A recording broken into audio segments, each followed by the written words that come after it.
Match के शुरू होते ही तीनों सुपरस्टार्स एक दूसरे की आंखों में घूरने लगे थे।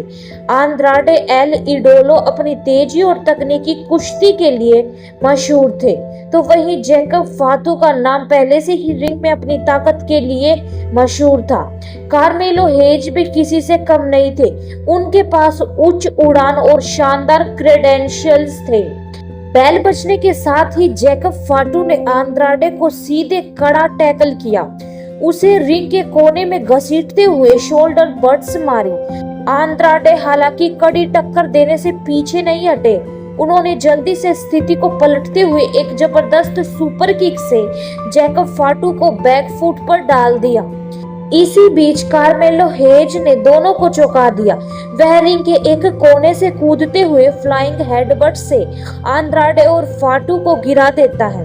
रिंग में तीनों बिखरे हुए थे और भीड़ को कुछ समझ नहीं आ रहा था।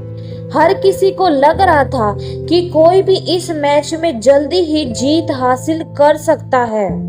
जैकब फाटू जल्द ही रिंग में फिर से खड़ा हो गया और अपनी शक्ति दिखाने के लिए आंद्राडे को उठाकर एक ताकतवर सुप्लेक्स देने की कोशिश करने लगा, लेकिन आंद्राडे ने उसे काउंटर करते हुए एक स्लिंग ब्लेड से फाटू को गिरा दिया।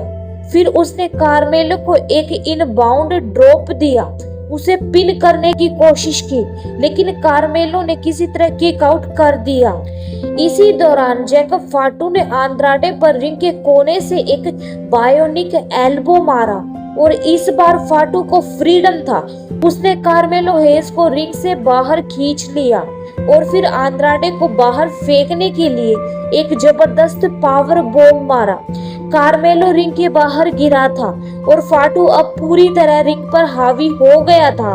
लेकिन फिर कुछ हुआ। जैसे ही फाटू ने आंद्राडे को उठाया, कार्मेलो ने रिंग के बाहर से चुपके से एक टॉप रोप से छलांग लगाई और फाटू पर जोरदार क्रॉस बॉडी के साथ हमला कर दिया।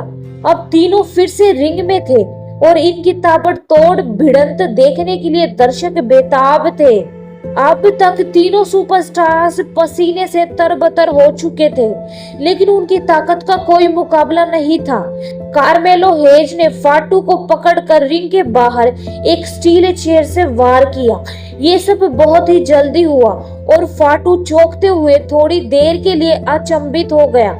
आंद्राडे ने इसका पूरा फायदा उठाया और अपने ट्रेडमार्क मूव लॉन्चिंग अटैक के जरिए कार्मेलो को धकेलते हुए पिन करने की कोशिश की, लेकिन फिर भी कार्मेलो ने किसी तरह से किक आउट कर दिया।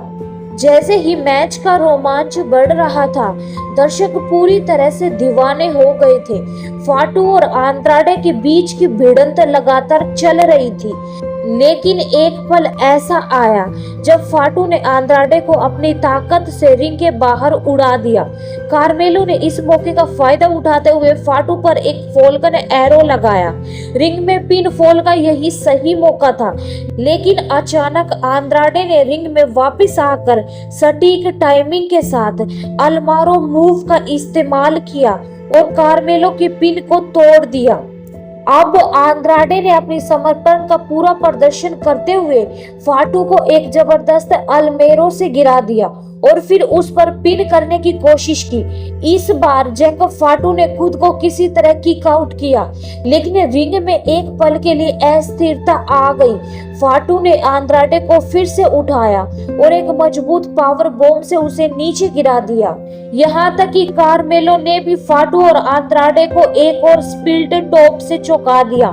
एक परफेक्ट मूव, लेकिन तीनों ही सुपरस्टार्स बुरी तरह से थक चुके थे और हर कोई जीत के कगार पर था। अब फिनिशिंग मूव का खेल शुरू हुआ। आंद्राडे ने जैसे ही किक आउट किया, वह फाटू के सामने एक इनबाउंड सुपर किक लगाते हुए उसे धकेलता है और अब कार्मेलो ने रिंग में स्पिनिंग मूव लगाते हुए दोनों को पराजित कर दिया। इस तरह आंद्राडे ने आखिरकार एक और कर्ब स्टॉर्म के साथ कार्मेलो को झुका दिया और पिन करने में सफलता पाई। मैच के बाद आंद्राडे एल इडोलो ने मनी इन द बैंक के लिए क्वालिफाई किया। भीड़ ने उन्हें जोरदार तालियां दी और वह खुशी के मारे रिंग के चारों ओर चक्कर लगाने लगे। जैकब फाटू और कार्मेलो हेज कुछ देर के लिए थक कर रिंग के कोने में बैठे थे, लेकिन यह आंद्राडे की जीत का पल था। अब वह money in the bank ladder match का हिस्सा बनने के लिए तैयार था। भीड़ के शोर में आंद्राडे के दिल की धड़कन और बढ़ चुकी थी। क्या वह इस बार मनी इन द बैंक को जीतकर WWE चैंपियनशिप के खिताब के करीब पहुंच पाएगा? यह सवाल पूरे WWE यूनिवर्स के दिमाग में गूंज रहा था।